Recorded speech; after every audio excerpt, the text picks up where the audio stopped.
Welcome to the deep dive.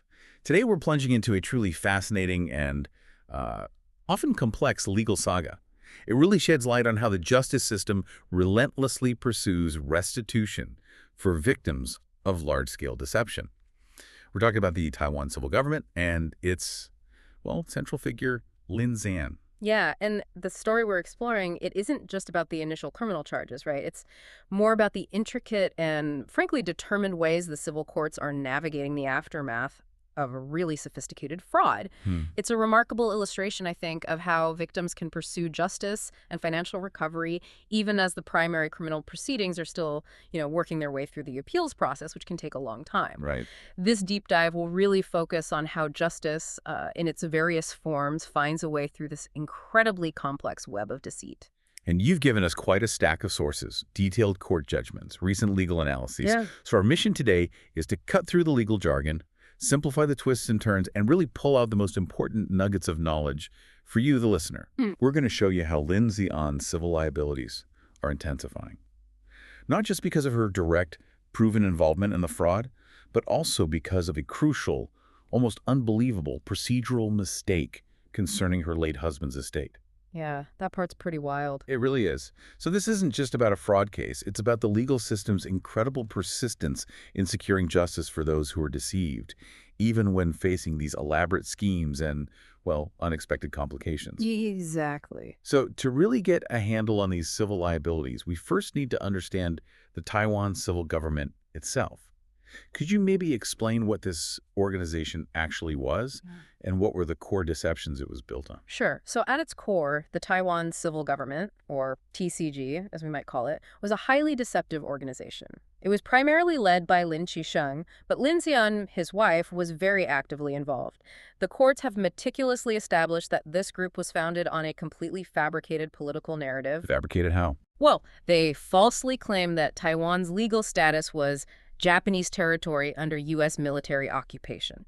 And even more audaciously, that they were on the verge of assuming governmental power with explicit authorization from a totally fictional United States military government. Wow. Okay. That narrative, that was the foundation of their entire operation. And how did they use those grand, almost like fantasy claims to get things from their followers? What were they actually asking people to do? Right. They used these claims to solicit significant funds and assets. The TCG issued its own ID cards. They created and sold their own travel documents, even license plates. License plates. Seriously. Oh, yeah. And they offered various training courses, too.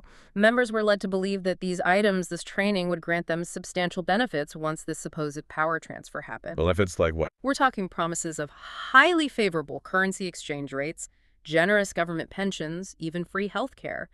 These really alluring promises were specifically designed to induce people, many of whom were elderly or perhaps vulnerable, to surrender substantial assets. So they were basically buying into a fantasy. Exactly, buying into a fantasy. The scale of this deception was huge, ensnaring numerous individuals who genuinely believed in the TCG's fabricated vision.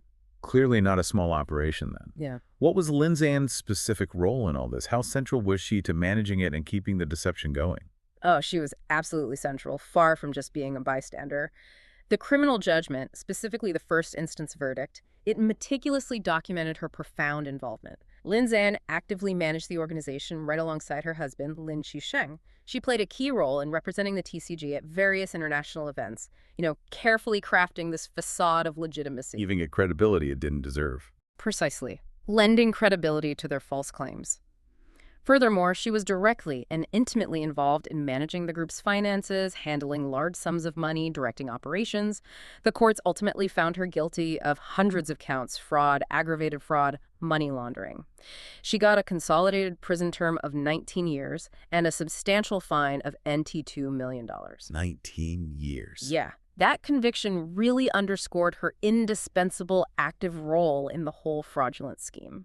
So with such a severe criminal judgment handed down, how did the legal system start to untangle this mess, especially for the victims who lost money? That's a critical point because the legal system operates on two parallel tracks here, criminal and civil. Okay. So while that severe criminal judgment against Lin Zhan is still under appeal at the Taiwan High Court, and remember, her husband Lin Qisheng's criminal charges were dismissed because he died the civil courts. They didn't just wait around. They moved forward independently. Exactly. They've consistently relied on the factual findings from the initial criminal investigation. They basically accepted the fraud as an established truth for the purpose of civil claims. This effectively forms the evidentiary bedrock for victims to pursue civil restitution, even while the criminal case is technically still ongoing. Right. Plus, the initial criminal court ordered the forfeiture of over NT $120 million in criminal proceeds. That included 2 real estate properties and significant funds in Lin Zion's overseas accounts. Okay, so there was money identified. Yes, which created a potential pool of assets for restitution, although it's complex. The actual distribution of those funds, that poses its own challenges, which we can get into. But the key takeaway here is that victims gained an early path to justice through the civil system, separate from the slower criminal appeals process. Okay, now let's shift to the specific High Court judgment you mentioned. Yeah. What makes it such a turning point in this whole saga, especially for victims trying to get their money back? Right. This judgment really marks a critical moment. It fundamentally shifts Lindsay's liabilities from something, let's say, provisional to something absolute and undeniable. Absolute. Yes. The really profound insight here is that this ruling transforms a portion of her legal exposure from just a potential risk into an immediate, non-appealable debt. It provides a definitive blueprint showing that victims can secure concrete, enforceable financial restitution even while the main criminal proceedings are still crawling through the appeals process. It shows the system has multiple ways to deliver justice. That sounds hugely significant. Can you give us the details on that specific ruling, the Lin Chao-chi case? Absolutely. So this pivotal case started in the Taiwan District Court. The plaintiff, Lin Chao-chi, sued for damages directly resulting from the TCG fraud. The court carefully reviewed the evidence and ordered Lin Xian to pay NT $1,431,000. Now, this amount covered direct payments the victim made for those bogus ID cards, the travel documents, participation in TCG courses, and even donations for this so-called Sue America legal case the TCG was pushing, all based on the group's false promises, of course. Okay, so the district court ruled against her. Yeah. But she appealed, right? What happened at the High Court and what was their reasoning? That's right. She appealed to the Taiwan High Court, but her appeal was comprehensively rejected. The High Court's reasoning was exceptionally meticulous, really thorough. Oh, so? Well, first, it reaffirmed the fraud itself. It cited not just extensive testimony from victims and witnesses, but also a formal response from the Ministry of Foreign Affairs that flatly confirmed the U.S. military government was a complete fabrication. Okay, nail that down. Second, the court confirmed Lin Xian's central and indispensable role. It found overwhelming evidence she was an active participant managing finances, directing staff through line chat groups, strategically representing the organization internationally. The whole facade thing again. Exactly, to create that illusion of legitimacy and personally handling huge sums of money. Third, the court painstakingly traced the illicit funds. It detailed numerous large transactions, like using millions in cash for real estate, transferring immense sums to her personal overseas accounts. Personal accounts, not TCG accounts. Her personal accounts, Yeah. all while noting neither she nor her husband had any legitimate income that could explain that kind of wealth. And finally, the High Court dismissed all her defenses. They found witness statements she provided contradicted earlier testimony and just weren't credible. Wow. Pretty comprehensive. Yeah, the court's detailed findings left really no room for doubt about her culpability in the civil matter. And that phrase, no further appeal permitted, that's legally very powerful. What does it mean for Lin Chao-chi, the victim here? And what does it signal more broadly? That phrase, no further appeal permitted, it means the decision is now final and conclusive, or Dingyan, as it's known in the original context. Got it. For Lin Chao-chi, this is a monumental victory. It means she holds an immediately enforceable judgment for that NT $1.431 million. Immediately enforceable. Critically, yes. She can proceed to execute this judgment against Lin Xian's personal assets right now, regardless of the status of the criminal appeal. That's a crucial distinction. It provides a concrete, tangible path for a victim to get redress without waiting for the criminal justice system's, often slow wheels to turn. So it gives victims a direct tool. A powerful tool to recover losses directly. It shows civil action can provide swift, definitive financial relief even in the shadow of complex criminal cases. And this case really sets a clear precedent for other victims looking for similar civil justice. Beyond these direct damage claims, the documents you shared also seem to show a pattern of Lin Xian trying various legal maneuvers that failed. And they also hint at the whole Taiwan Civil Government kind of falling apart from the inside. What stands out to you there? Yeah, that really raises an important question about the inherent instability, the fragility of organizations built on lies, especially when the leaders face intense legal heat. One really striking example is Lin San's unsuccessful copyright claim over the TCG logo. She took it to the Intellectual Property and Commercial Court. A copyright claim on the logo. Yeah, she claimed she co-authored it with her late husband. This was later upheld on appeal, too. The rejection, I mean. And the court didn't buy it. What did that reveal? Nope, the court rejected it decisively. They said just having her name on books with the logo didn't make her the logo's author. But more significantly, they cited damning video evidence. Video of what? Of Lin Sheng himself, her husband, the leader, repeatedly telling members in training courses that the logo was actually designed and given to them by the Americans. Oh, wow. Directly contradicting her claim. Exactly. A clear contradiction. So this wasn't just another legal loss for her. It dramatically exposed internal power struggles. After Lin Sheng died, other members actually tried to register the logo as a trademark themselves. So infighting over the scraps. Pretty much. Deep divisions, fighting over the very symbols of the organization they once believed in. It vividly shows how, when the central figure is gone, the whole structure starts to crumble fast. So the organization was really fracturing then. No. Were there other signs of this decay or maybe other procedural losses for Lin San?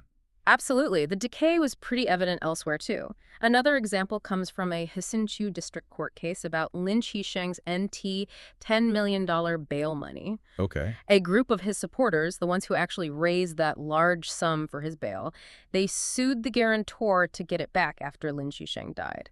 Now, Lin San wasn't directly a party here, Right. but the court dismissed the claim. Why? Because there was no formal legal relationship between the people who raised the money and the guarantor. This just starkly exposed the deep fractures and, well, financial infighting among different factions within the TCG over whatever assets were left. A scramble for cash. A desperate scramble among disillusioned followers. We also see direct procedural defeats for Lin Zian, like her motion to get a judge recused in one case being swiftly denied. It all paints a picture of an organization in total disarray.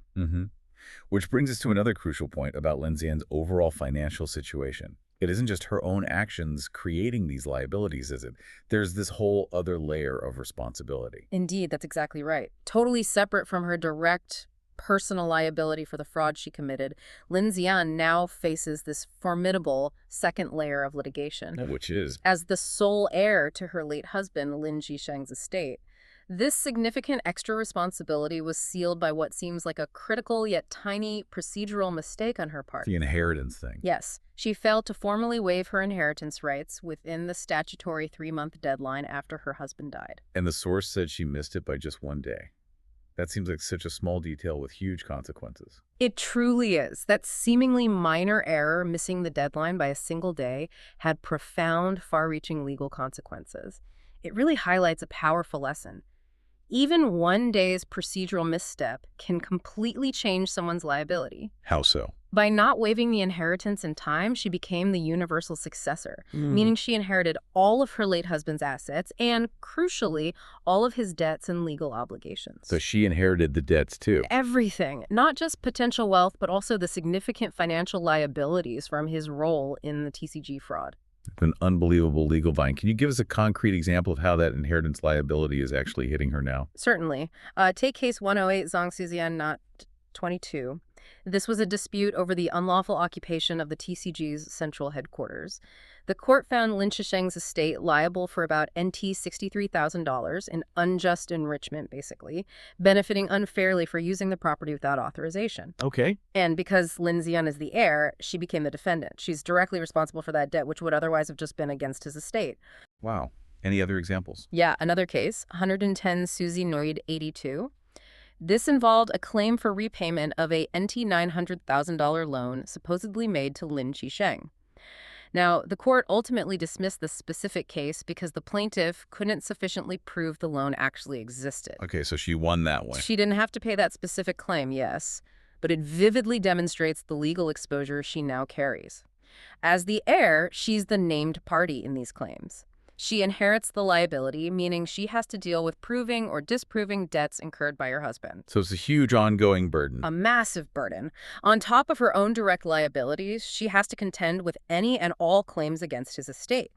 That demands significant legal resources and attention, just deepening her financial problems. So bringing it all together then, this deep dive, it's shown us this really fascinating and pretty effective dual-track justice system at work. On one side, Lin Zhan's initial 19-year criminal conviction is still under appeal. That part's not over. But on the other side, her civil financial obligations. They're rapidly hardening into final, immediately enforceable judgments, like in the Lin Chaoqi case, effective right now. Right. And this is where the rubber really meets the road. It's the inevitable collision between different types of creditors, all vying for what are likely limited assets. Different creditors. Yeah. You have the individual civil plaintiffs armed with their final conclusive judgments, like Lin Chaoqi. They can now try to execute those judgments directly against Lin Zhan's personal assets. But then you have the state.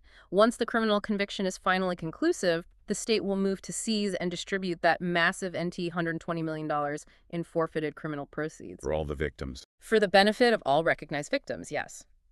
But this creates a really complex scenario. You have multiple parties, private citizens, the government all trying to recover funds from probably a finite pool of assets. So it's basically a complex race to secure assets from different legal angles. What does that mean for the victims still waiting? How does the legal system even sort that out? Precisely. This dynamic, it's undoubtedly going to test the legal framework for how assets are distributed after large-scale economic crime. It means victims might recover funds from different sources, maybe at different times, and potentially with different priorities. The big question becomes, who gets what and when? Yeah. Will individual civil judgments get paid first? Or will that larger pool of forfeited criminal proceeds be distributed first? And how do those two processes even interact? This interplay, this race, will ultimately determine how much financial recovery each person defrauded by the TCGA actually gets. It just highlights the enduring complexities of bringing true, comprehensive justice to everyone in such a vast, intricate scheme. This whole case really makes you think about the layers of justice, doesn't it? It's not just about the criminal conviction, but the crucial role of civil courts in getting immediate restitution and the profound impact of, like you said, even minor procedural errors in inheritance law. And then this challenging race to secure assets after the fraud. What does this all reveal about the long shadow cast by these kinds of deceptions, even after a leader dies? And, the enduring complexities of truly delivering justice and restitution for victims in a world where information and misinformation can spread so incredibly fast. Yeah. Definitely something to mull over until our next deep dive.